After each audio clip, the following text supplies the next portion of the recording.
Bien, tu as dit, Jean-Bernard, que voilà, je venais pour dire ce que le Seigneur a mis dans mon cœur. C'est pas facile ce que j'ai à vous dire ce matin. C'est pas forcément, ça va pas être très confortable pour vous aussi. Et je vous assure qu'il y a un peu de combat. Et je me dis, mais c'était pas ce que j'avais initialement prévu. Et puis la semaine dernière, je vais raconter un petit peu après, il s'est passé quelque chose. Le Seigneur m'a dit vraiment des choses. Et c'est vraiment comme je ressentais. Je dis, mais tu le dis aussi pour l'Église, parce que ce que je dis à toi concerne l'Église. Et du coup, voilà, le programme de la prédication a changé. Mais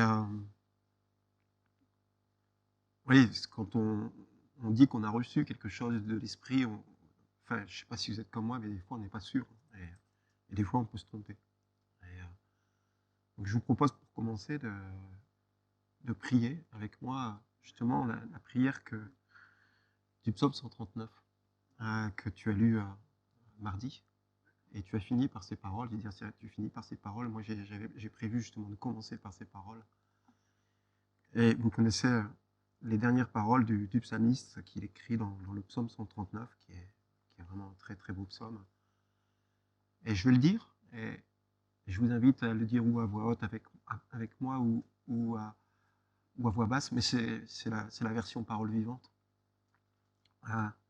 Ô Seigneur, sonde-moi, ô Dieu connaît mon cœur. Examine-moi et comprends mes pensées. Vois si j'ai choisi la mauvaise route et ramène-moi dans le droit chemin de l'éternité. Voilà, que chacun, selon sa position, vous savez, on a tous des positions différentes devant Dieu, Jean-Bernard vient de le dire, c'est un chemin de progression, la vie chrétienne, je le dis presque à chaque fois que je prêche. Et puis on a aussi des chemins un peu différents, dans le sens où on est tous différents. Et je pense qu'on est tous là avec une vision de Dieu un peu différente, en fait. On va tous au même endroit, mais on n'a pas les mêmes repères, parce qu'on n'a pas la même vie, on n'a pas les mêmes blessures, on n'a pas la même éducation, on n'a pas les mêmes personnalités. Donc tout ça façonne notre façon de voir Dieu et de comprendre sa parole. Mais si je tenais à commencer par cette prière, c'est qu'il vous parle personnellement. Et que ouais, j'ai vraiment reçu voilà, ce message. Et il n'est pas forcément très agréable à entendre.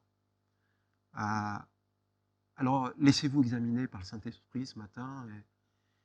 Et je prie vraiment le Seigneur que par son esprit il puisse toucher vos cœurs, ce qu'il a à vous dire personnellement, chacun selon ce dont vous avez besoin de recevoir pour avancer, le servir et être entièrement libre et progresser dans cette dimension de liberté, d'être de plus en plus libre.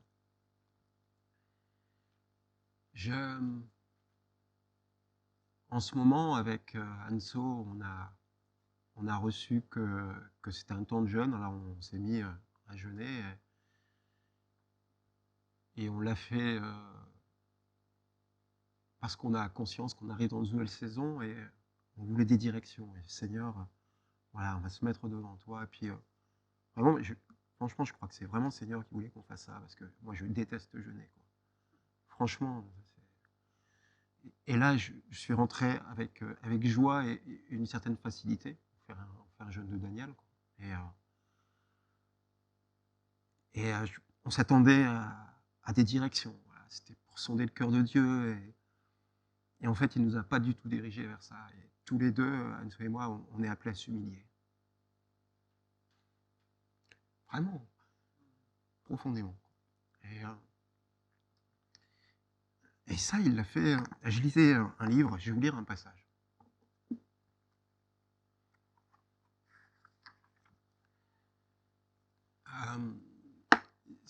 L'auteur raconte ce que lui a partagé, je crois qu'il a lu dans un livre, un chrétien qui est professeur d'université dans les sciences humaines. Et dans le cadre de ses recherches, il faisait une recherche sur les alcooliques anonymes.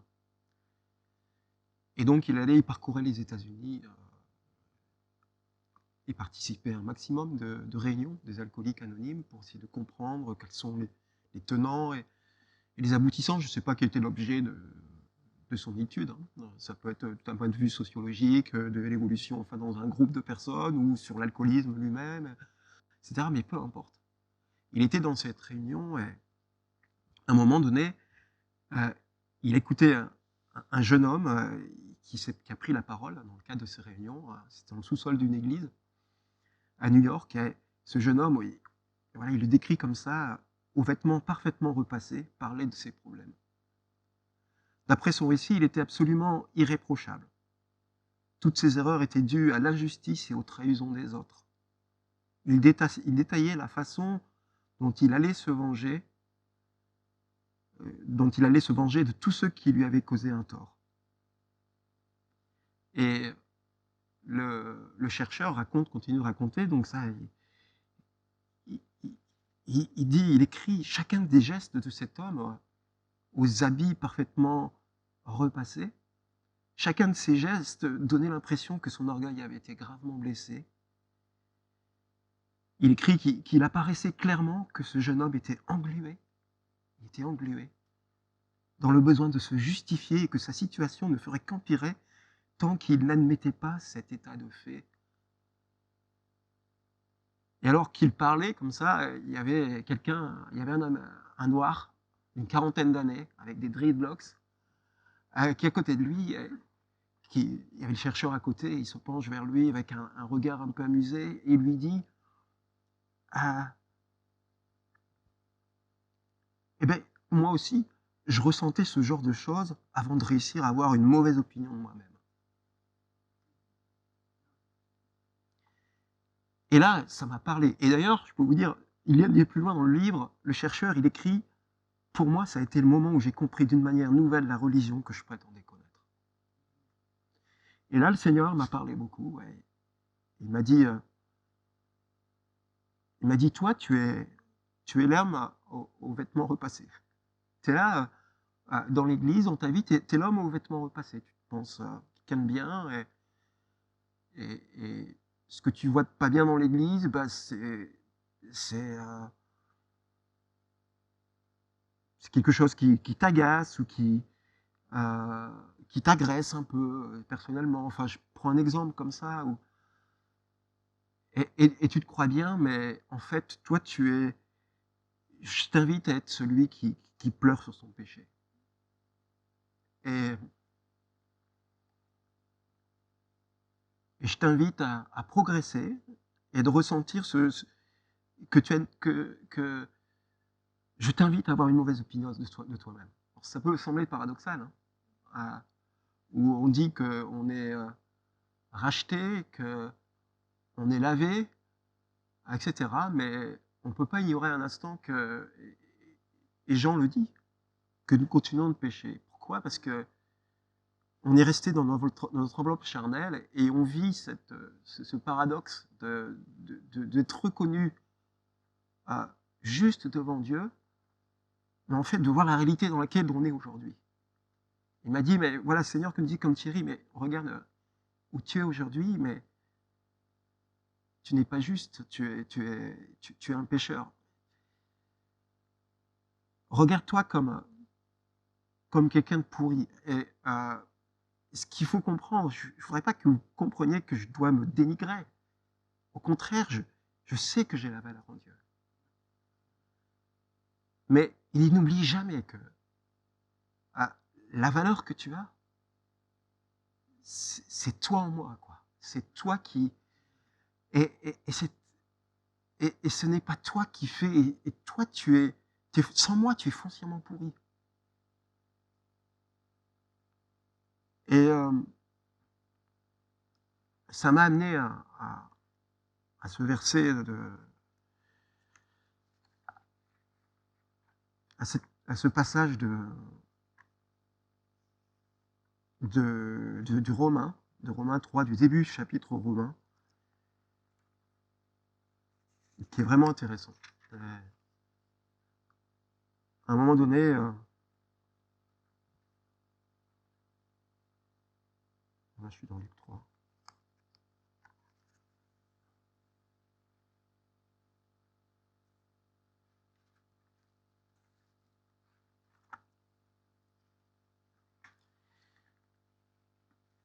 il y a l'apôtre Paul qui...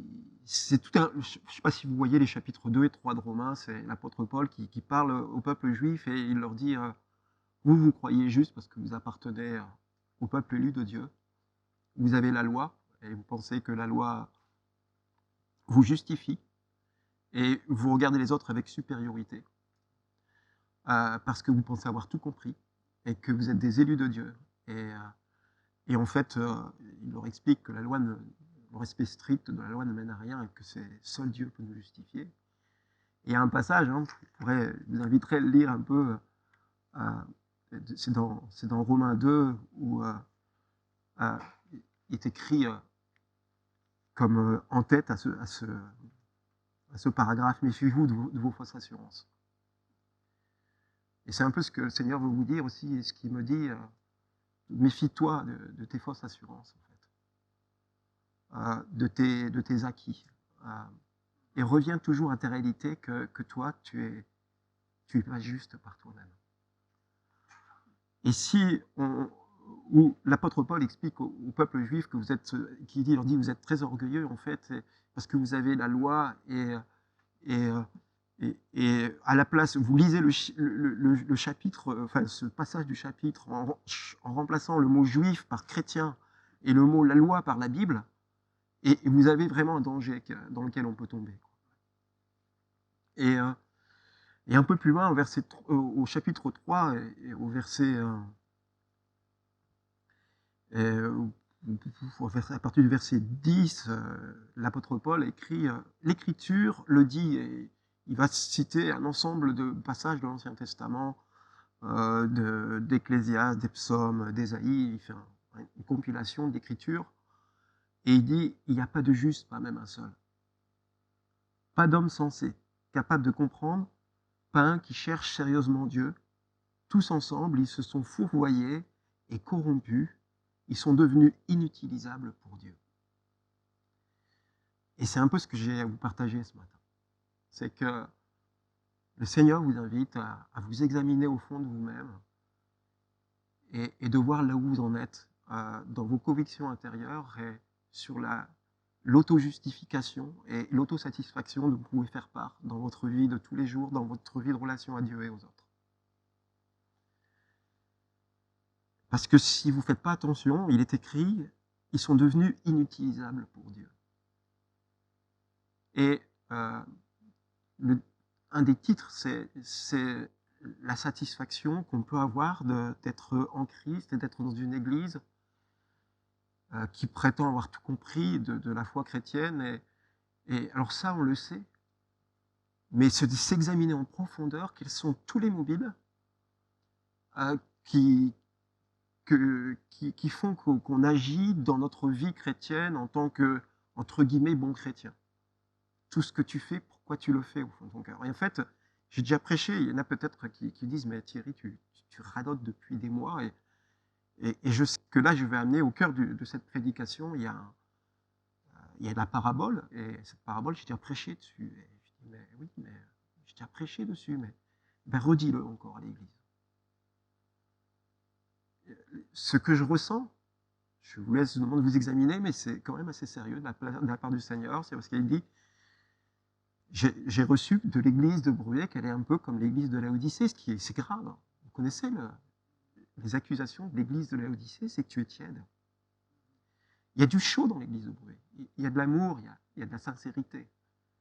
Et je dis ce message avec beaucoup d'amour pour vous. Comme le Seigneur l'a dit, avec beaucoup d'amour pour moi. Je suis touché par l'amour du Seigneur.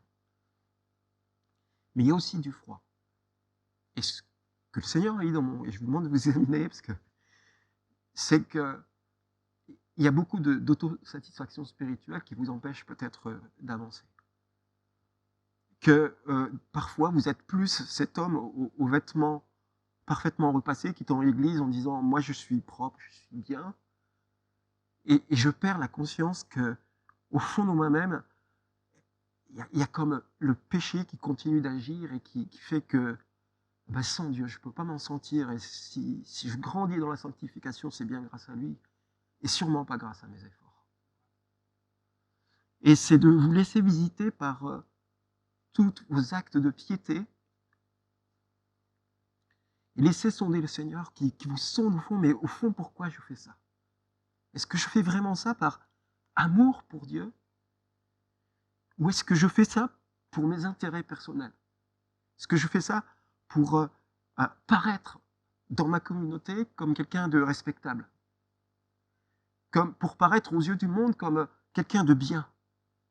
Alors qu'au fond, je ne suis pas différent des gens du monde. Il y a le péché en moi qui continue parfois d'agir. Alors certes, je grandis. Mais si je grandis, c'est parce que justement, si on grandit vraiment, c'est parce que j'ai parfaitement conscience que sans Christ, je ne peux rien faire. Et que rien de ce que je fais, quand je vais à l'église au culte, quand je jeûne, quand j'offre ma dîme, de tous ces gestes spirituels, les moments de prière, mais pourquoi je les fais? Est-ce que je suis comme cet homme aux vêtements repassés qui essaie de m'auto-justifier en disant je suis quelqu'un de bien, quand ça ne va pas dans l'église, c'est la faute des autres, et il m'agace? Où est-ce que j'en suis, moi? À un moment donné, on a tendance à focaliser quand ça ne va pas sur les autres. C'est les autres, ils ne vont pas. Et moi, mais moi, comme cet homme hein, qui véhicule une... Enfin, lui, c'était une haine. Mais, alors, nous, des fois, on est en colère. Mais franchement, on a des pensées. Je ne sais pas, vous n'avez pas des pensées qui ne sont pas glorieuses à propos de vos frères et sœurs dans l'église ou même sur les gens de l'extérieur. Mais on ne vaut pas mieux qu'eux. Si on vaut mieux qu'eux, c'est le travail du Saint-Esprit en nous qui fait que ça. Si on devait, franchement, vous accepteriez qu'en permanence, vous ayez un écran au-dessus de votre tête où c'est écrit toutes vos pensées, là?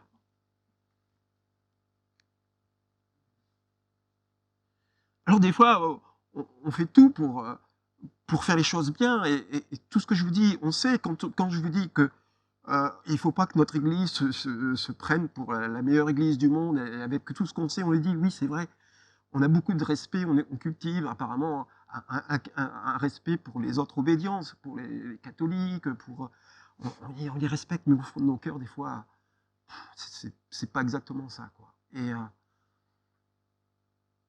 j'ai l'impression que, vous savez, l'Église, tu disais, André, que la promesse allait venir. Et je crois que la promesse vient. Mais c'est comme si la promesse viendra, mais quand vous serez humilié devant moi. Quand vous serez examiné sur chacun de vos gestes, qui sont des gestes spirituels, qui sont des gestes, voilà, j'ai prié, je me lève, mais au fond, mais pourquoi j'ai prié? Et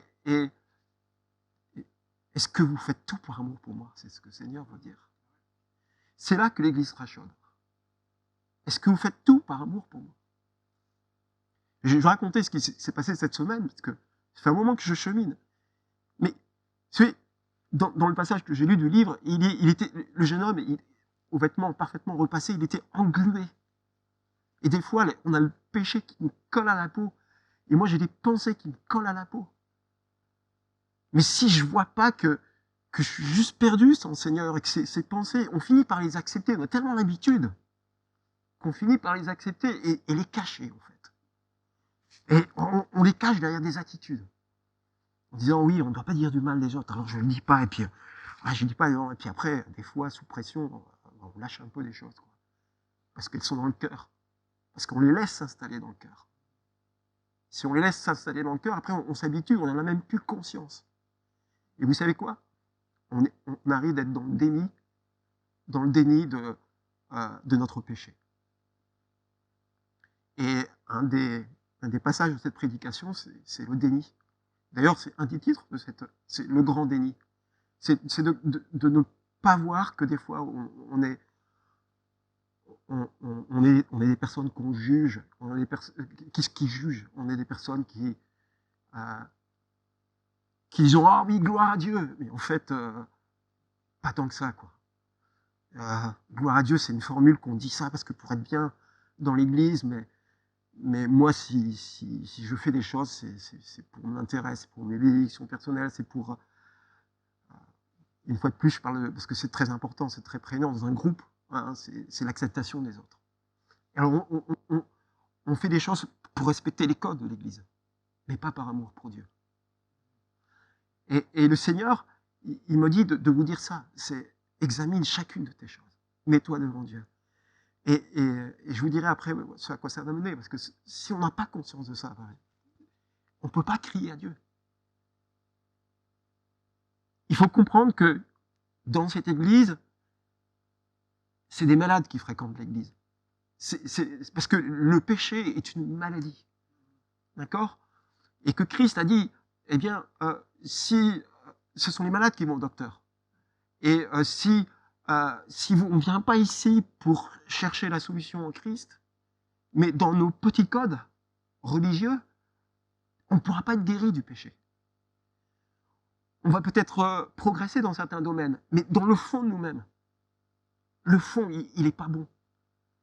Et on peut rester bloqué, et il n'y a pas de progression. Et il n'y a pas de bénédiction possible. Parce que cette église, elle est plus... Elle ressemble à l'église de Christ, mais elle n'est plus l'église de Christ. Elle est un club.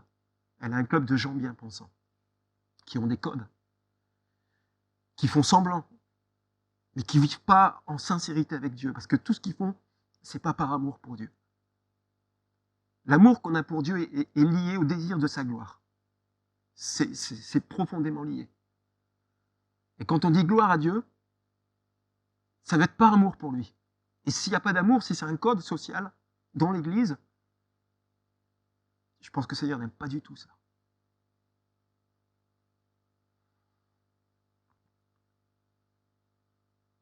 Le déni, on en parlait, c'est vrai qu'on en parlait, qu'est-ce que c'est que des dénis? Des dénis, il y en a plein. Avec Anso ce matin, il y a des dénis, on parlait du déni de grossesse, par exemple. Tout le monde connaît un petit peu ce que c'est déni, et à savoir ce que ce déni peut faire mal. Il peut faire mal à la maman, il peut faire mal au bébé à l'intérieur, qui déjà ressent des choses, il peut faire mal à l'entourage. Et tu as déni, moi, en tant que professeur, j'ai fois des enfants qui avaient des grosses difficultés, et puis qui avaient besoin de chercher de l'aide, d'une rééducation. Mais ils étaient en déni. Non, mon gamin, il n'y a pas de problème. Et pourquoi? Parce qu'ils avaient sans doute, vous savez, derrière le déni, il y a des souffrances, presque toujours, des choses qu'on ne veut pas voir. Et sans doute, les parents, projetaient dans leur enfant une réussite qui peut-être eux, ils n'avaient pas. C'est une hypothèse. Mais il y avait toutes les souffrances derrière tout ça. Et derrière le déni, souvent, il y a des peurs. On vit un grand déni dans notre société. C'est que la société humaniste dans laquelle on vit, ils sont persuadés que l'humanité va s'en sortir. Et ils sont dans le déni de la réalité, de voir que l'humanité va droit dans le mur. Mais pourquoi? Parce qu'ils ont peur. Et un des moteurs du déni, c'est la peur. Le moteur du déni de grossesse, c'est la peur de l'enfant, d'avoir l'enfant. Voilà. Et la peur, le grand déni de notre société, c'est la peur du chaos. Peut-être la peur aussi de Dieu, de la colère de Dieu, je ne sais pas. Mais voyez. Et donc, nous, si on est dans un déni parce qu'on se pense être l'homme aux chemises et aux vêtements repassés et d'être juste dans notre façon d'être, par nos manières, par l'aspect extérieur, je ne sais plus ce que je voulais dire. Bon, c'est pas grave. Je vais revenir au cœur du message. Oui, voilà, c'est ça. Ce que je voulais dire, c'est qu'il y a une peur derrière. Et c'est normal. Parce que des fois, quand on a construit sa vie trop religieusement, on s'est sécurisé par rapport à ça. Et suivre l'esprit du Seigneur, c'est assez insécurisant. C'est lui faire confiance, c'est assez insécurisant. Et voilà. Je vais venir à la parabole qui parle de ça, que Jésus a donnée pour parler de ça. Et cette parabole, il y a deux personnes qui vont pour prier. Donc on peut dire il y a deux personnes qui vont au culte. Il y en a une qui est juste aux yeux de Dieu. Et il y en a une qui n'est pas juste aux yeux de Dieu. Et pourtant, on pourrait croire que celle qui n'est pas juste aux yeux de Dieu, c'est plutôt celle à qui on donnerait notre confiance. ne sais pas si vous voyez la parabole auquel je veux parler, mais c'est la parabole du publicain. Voilà. Et c'est vrai que je l'avais déjà dite, mais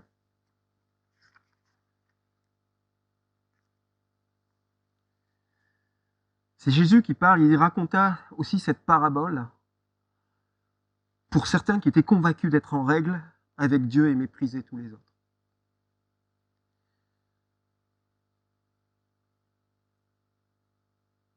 Deux hommes montèrent au temple pour prier, un pharisien et un collecteur d'impôts. Alors ça, quand on lit déjà ça, donc un homme de Dieu et un collecteur d'impôts. Mais tous deux montent au temple pour prier. Et dans l'église, des fois, il peut y avoir deux personnes assises qui sont venues au temple, qui sont montées, qui sont assis, qui vivent dans l'église, mais avec des arrière-plans et en fait aux profondeurs, à l'intérieur. Et le Seigneur regarde au cœur, il y a à l'intérieur, totalement différent. On peut prendre deux pommes, elles sont toutes, d'un point de vue extérieur, elles sont toutes les deux aussi belles l'une que l'autre. Mais à l'intérieur, il y en a des fois, elles sont trop mûres, elles ne sont pas bonnes à manger, et d'autres, elles sont excellentes. Et vous savez que Jésus a dit que on reconnaît un arbre à ses fruits. Et là, il y a deux pommes qui montent au temple. Il y a deux fruits, deux choses qui montent. Et dans l'église, il y a des gens qui, vu l'extérieur, ils sont pareils. Mais il y en a un qui est juste et l'autre qui n'est pas juste aux yeux de Dieu. Il y en a un qui est juste aux yeux de Dieu parce qu'il sait qu'au fond de lui-même, il n'y en a pas un juste. Et lui-même, le premier, il n'est pas juste par lui-même. Quand il pêche, il pleure sur ses péchés. On continue, on va y arriver. Donc le pharisien se tenait la tête haute et faisait intérieurement cette prière. On note qu'il le faisait intérieurement, cette prière. Comme nous, on peut avoir des paroles intérieures que, voilà. Et lui, oh Dieu, je te remercie de ce que je ne suis pas avare, malhonnête et adultère comme les autres hommes, en particulier de ce que je ne suis pas comme ce collecteur d'impôts là-bas. Et nous, à l'intérieur, on peut avoir ces pensées. Et je vous l'ai dit, des pensées qui sont pas bonnes. Mais je les cache. Et je montre l'inverse. Je fais des bonnes œuvres à l'église. Mais à l'intérieur, oui, oh, ces pensées, mais c'est pas grave.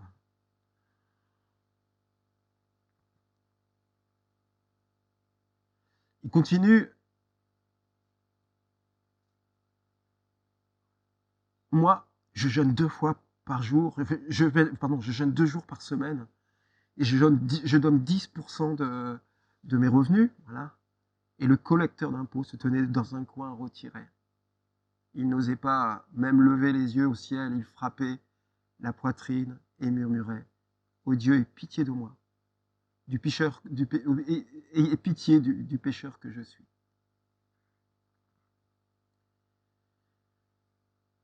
Je pense que voilà, le Seigneur vous amenait à ça. C'est que sans moi, vous ne pouvez rien faire. Vous êtes encore dans la nature, vous êtes sur terre, et vous avez cette nature pécheresse. Et vous ne pourrez être meilleur que si c'est moi qui œuvre en vous. Mais pourquoi agis-tu? Pourquoi agis-tu? Pourquoi viens-tu à l'église? Pourquoi pries-tu? Pourquoi fais-tu toutes ces choses? Laisse-toi examiner. Ne laisse pas des coins d'ombre, des coins d'acceptation de tout cet orgueil que tu as derrière toi, derrière tout ça, de satisfaction spirituelle. Es-tu sûr d'être celui que tu montres aux autres? Regarde à l'intérieur de toi. Es-tu comme ce publicain qui avait conscience de ses péchés? Alors bien sûr, Jésus prend exprès l'exemple de quelqu'un de pourri aux yeux de tous les juifs. Parce que publicain, c'était le pire des pécheurs. On prend un exemple fort pour montrer que c'était le pire des pécheurs, qui était juste aux yeux de Dieu. Parce que Jésus continue et finit, je vous l'assure, lorsque ce dernier entrera chez lui, il est déclaré juste aux yeux de Dieu. C'est celui qui pleure sur son péché, qui est déclaré juste aux yeux de Dieu. Vous remarquerez, c'est important de le remarquer, contre qui Jésus s'est mis en colère. Contre qui Jésus a vraiment, on dirait maintenant, à péter les plombs. Voilà, sur les pharisiens. Parce qu'ils prétendaient représenter Dieu. Et en fait, il décrit très bien la dureté de leur cœur. Ils étaient durs de cœur. Ils étaient fiers, ils étaient imbus de leur personne. Ils avaient leur religion, elle leur suffisait. Et ils pensaient avoir, je dirais, la faveur de Dieu parce qu'ils faisaient ça. Et non seulement ils le pensaient, mais ils l'imposaient à tout le monde. Ils privaient l'être humain de la grâce de Dieu. Et ça, c'était insupportable, parce que quand on est chrétien, on a des responsabilités. Et Jésus nous demande d'être le sel et la lumière, et pas l'inverse. Et c'est pour ça qu'ils se mettaient en colère. Parce qu'ils avaient cette responsabilité, ils ne faisaient pas. Et non seulement ils ne faisaient pas, mais ils prétendaient prendre la place, ils prenaient la place de Dieu.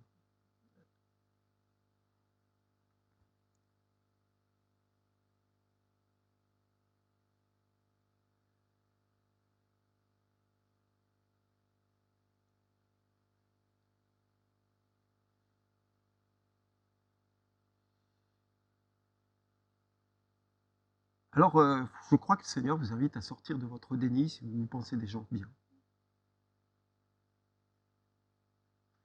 Vous ne valez pas plus au fond que les gens de la rue. Le Seigneur les aime tout autant.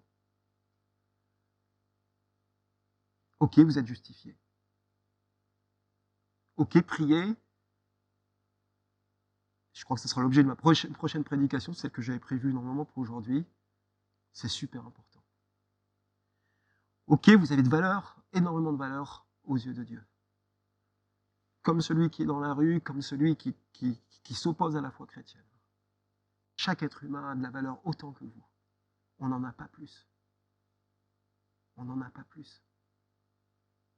Si on n'a pas conscience de ça, si on n'a pas conscience que tout n'est que grâce, que rien, aucun de nos gestes spirituels ne justifie quoi que ce soit par rapport à Dieu.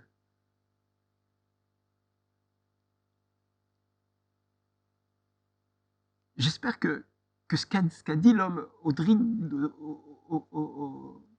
Dreadlocks retentit. Il dit, j'ai mis tellement de temps à avoir une mauvaise estime de moi-même. Alors, on ne va pas se détromper, hein. On ne va pas se tromper. Hein. Dieu veut que vous ayez une bonne estime de vous. Parce que vous avez beaucoup de valeur. Il a payé très très cher. Il a payé très très cher pour vous sortir de la nuise dans laquelle vous étiez. Mais ne retombons pas dans cette nuise en pensant qu'on va se justifier nous-mêmes, en faisant notre propre religion, en étant Dieu à la place de lui, en nous sauvant nous-mêmes, en prétendant sauver les autres.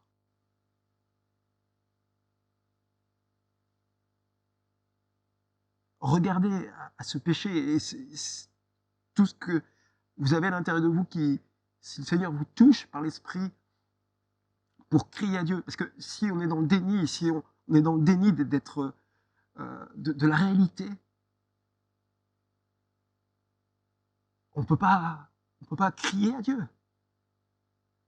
Et Dieu ne peut pas venir intervenir dans notre vie. Il n'y a qu'une solution pour sortir d'être englué par le péché, c'est de marcher par l'Esprit, c'est le Seigneur qui agit en nous. Par nous-mêmes, on ne peut pas se libérer du péché. Ça colle à la peau. Et alors, c'est une vie de progression. Mais vous voyez bien, vous essayez de vous en débarrasser. Et même, danger de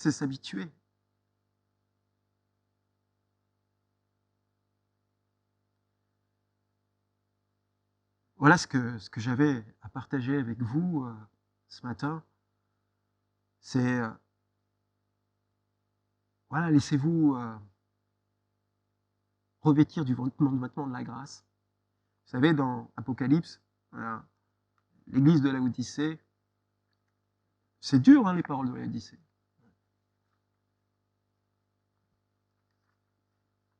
À l'église tiède, je connais ta vie, tu n'es ni froid ni bouillant.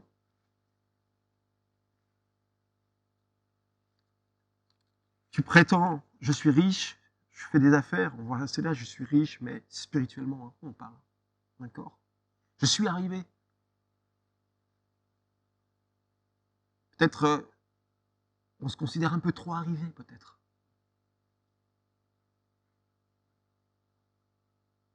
Mais tu ne te rends pas compte à quel point tu es misérable et pitoyable. S'il y a quelqu'un qui est pauvre, aveugle et nu, c'est bien toi. C'est pourquoi je te donne un conseil. Achète-moi de l'or purifié au feu pour devenir réellement riche, des vêtements blancs pour te couvrir afin de ne pas laisser apparaître ton indécente nudité. Et moi, je vois le vêtement blanc, c'est comme le vêtement blanc de la grâce. Revêtir du vêtement de la grâce. Puis après, il conseille d'acheter du collier pour oindre tes yeux afin que tu vois clair sur toi-même, sur ton péché de suffisance, de satisfaction. Et surtout pour l'état de ton cœur. Pourquoi sers-tu le Seigneur? Pourquoi le loues-tu? Pourquoi pries-tu? Je vais juste finir par, quand je parle qu'on est englué et que ça colle, par un petit témoignage qui est arrivé cette semaine. Et pourtant, j'avais reçu ce message. C'est pour dire que ça va être un combat. C'est un combat pour nous. Je pense que le Seigneur nous invite à ce combat. Et qu'il faut le gagner. Il faut s'humilier devant lui. J'avais pris la semaine dernière les 3 petits paquets de biscuits faits par lettre. Et je vais l'offrir à certains de mes collègues. Voilà, je vais l'offrir à ma directrice, à la dame de service qui prend le relais après dans ma classe quand je quitte ma classe pour la nettoyer le soir. Et puis j'ai aussi une dame qui vient pour un enfant handicapé dans ma classe. Voilà, je vais leur offrir. Ben écoutez, ça n'a pas été glorieux. J'ai pas encore offert celui pour la directrice et je vous prie pour moi de le faire avec amour parce que je ne les ai pas donnés avec amour. Pourtant, je les aime bien, ces personnes.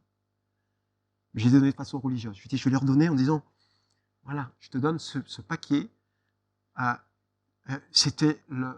Et je voulais absolument le dire, pour ouvrir une porte éventuellement au témoignage, c'est du marché de Noël de mon église.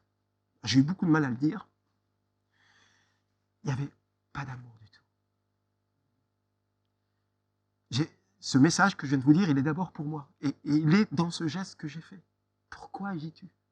Parce que si tu le fais par amour pour Dieu, tu le fais forcément pour amour pour les autres. Parce que Jésus, il dit, aimez-vous, premièrement, moi. Mais on ne comprend pas à quel point c'est important, ça. Mais c'est dans tout ce qu'on fait qu'on doit l'aimer. Dans tous nos gestes spirituels. C'est comme ça qu'on le glorifiera.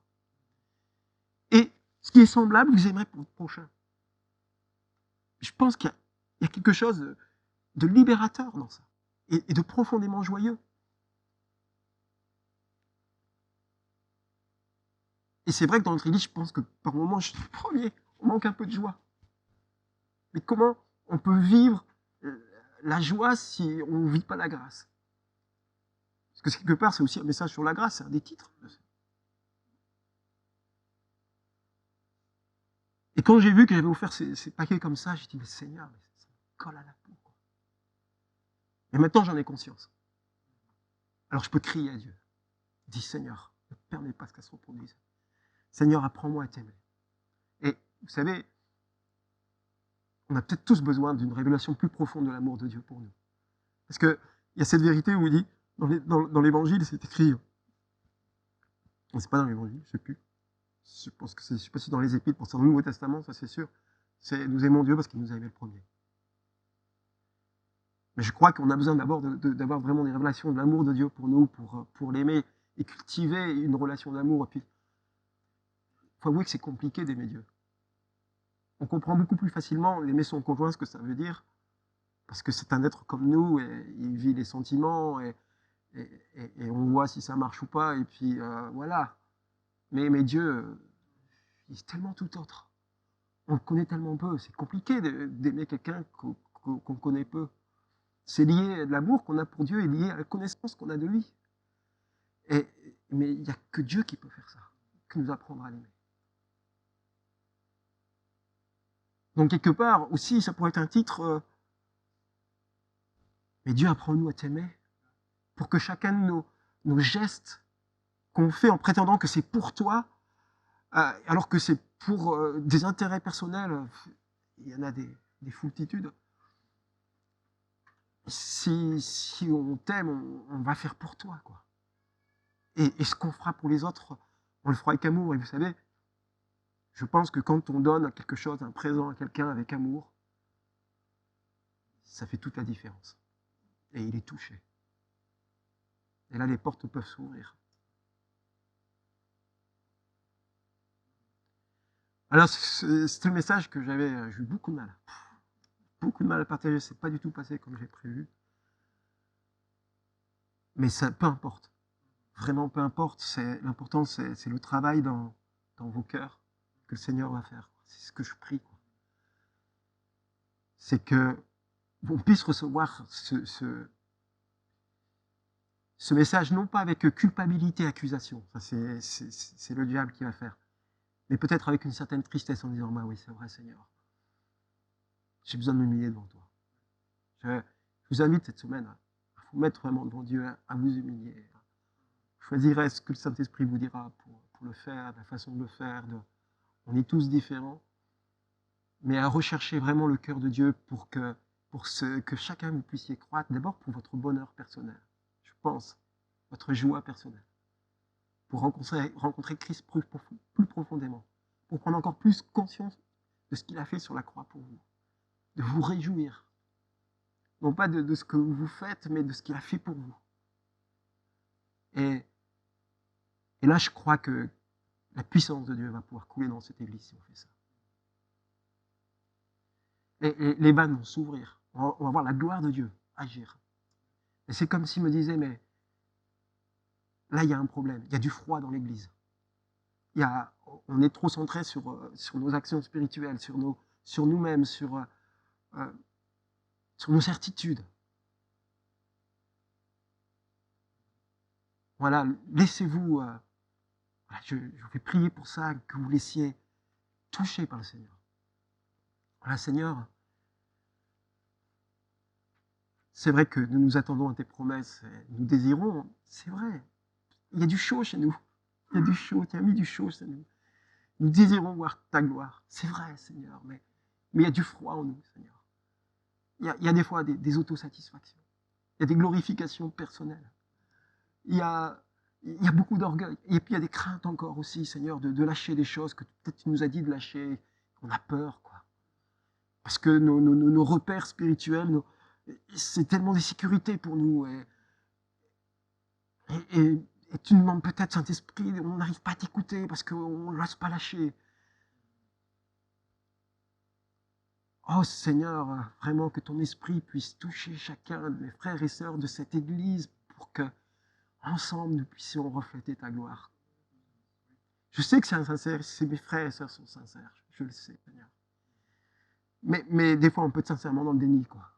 Et Seigneur, je te prie par ton esprit de faire lever tous ces verrous qui t'empêchent de chacun de nous de vivre ta grâce à 100%.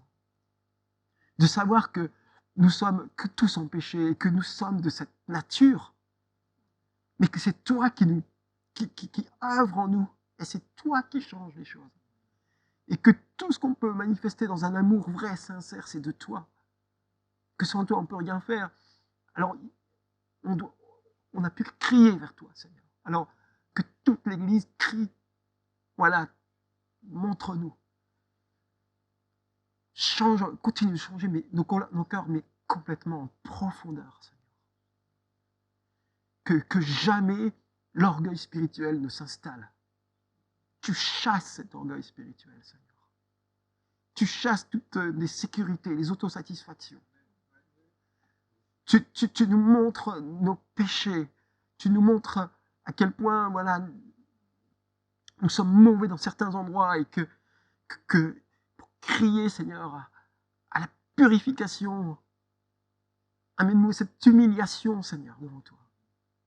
Nous voulons nous humilier, être à genoux. On reconnaît que sans toi, on ne peut rien, Seigneur. Voilà, pour que vraiment ta gloire, mais ta gloire, Seigneur. Parce qu'on t'aime, parce qu'on veut aimer tous ceux qui sont autour de nous, tous.